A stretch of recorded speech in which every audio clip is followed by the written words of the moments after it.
Chào mừng các bạn đến với Tiger BMT 86.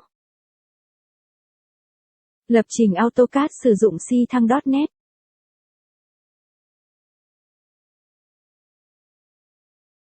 Bài số 19, thêm một đường thẳng trong AutoCAD.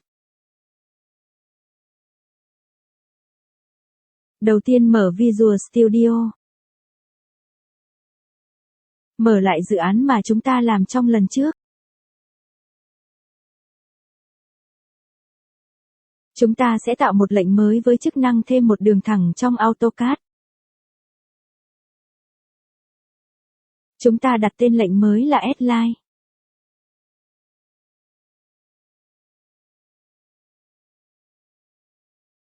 Tiếp theo bên dưới thuộc tính block sẽ là một hàm.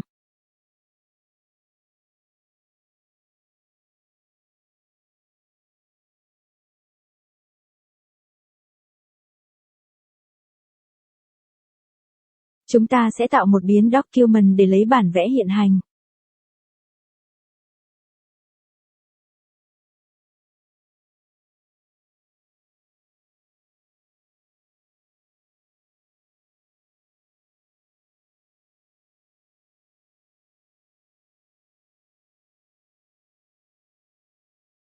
Tiếp theo chúng ta sẽ tạo một biến editor.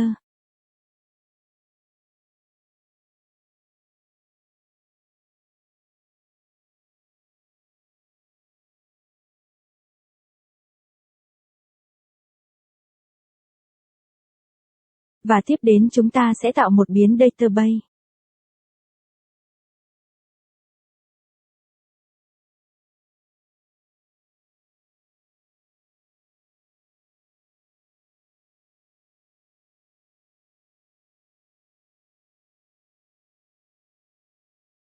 Để thêm một đường thẳng vào bản vẽ thì chúng ta cần có hai điểm point 3D.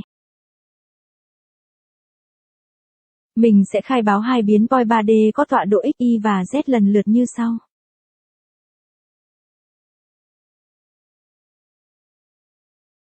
Biến point 3D thứ nhất sẽ có tọa độ x, y và z là 0, 20, 0.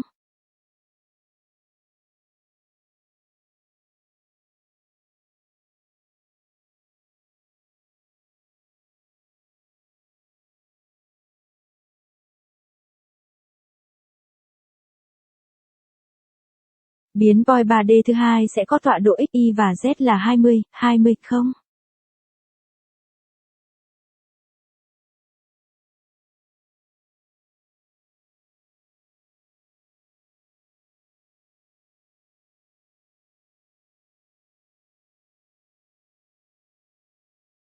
Để thêm một đối tượng vào bản vẽ thì chúng ta phải bắt đầu bằng một transaction.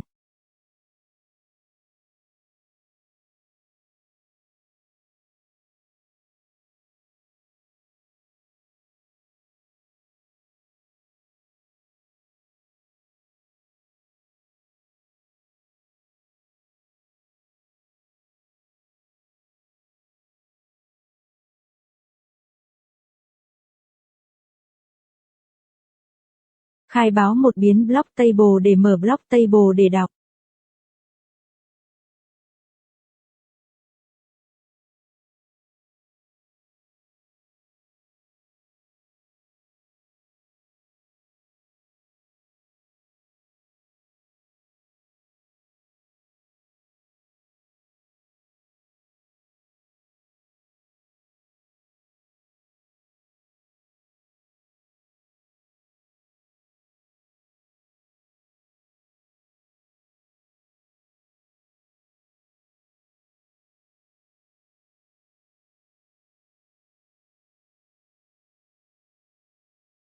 Tiếp đến, mình sẽ khai báo một biến block table record để mở block table record model space để ghi dữ liệu.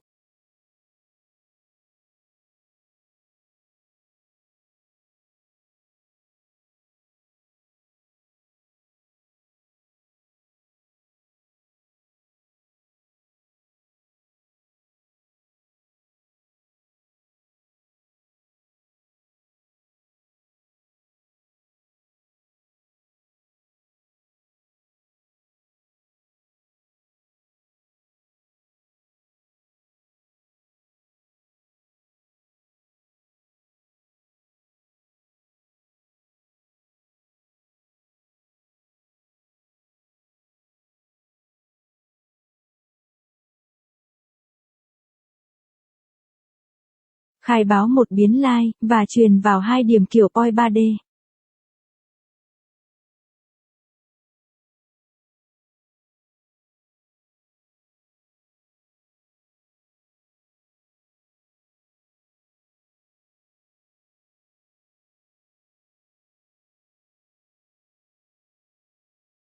Bây giờ chúng ta bắt đầu thêm đối tượng đường thẳng vào block table record. Thông qua phương thức Open Entity và truyền vào một line.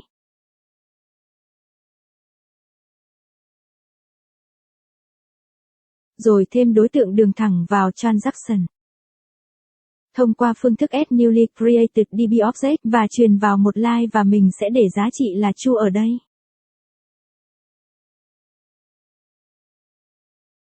Sau các bước trên, để có thể thêm đối tượng line vào bản vẽ thì chúng ta cần đóng transaction.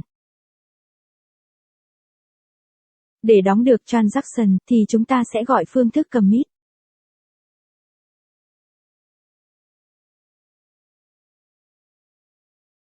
Bạn chọn Build Solution.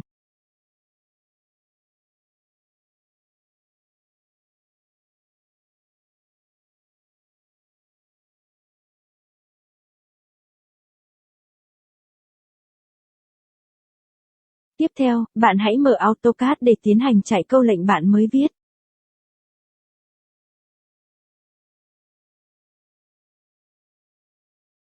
Bạn gõ câu lệnh Netload để tải tập tin DLL.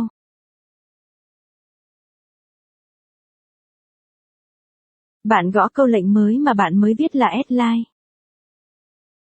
Các bạn sẽ thấy một đường thẳng được thêm vào.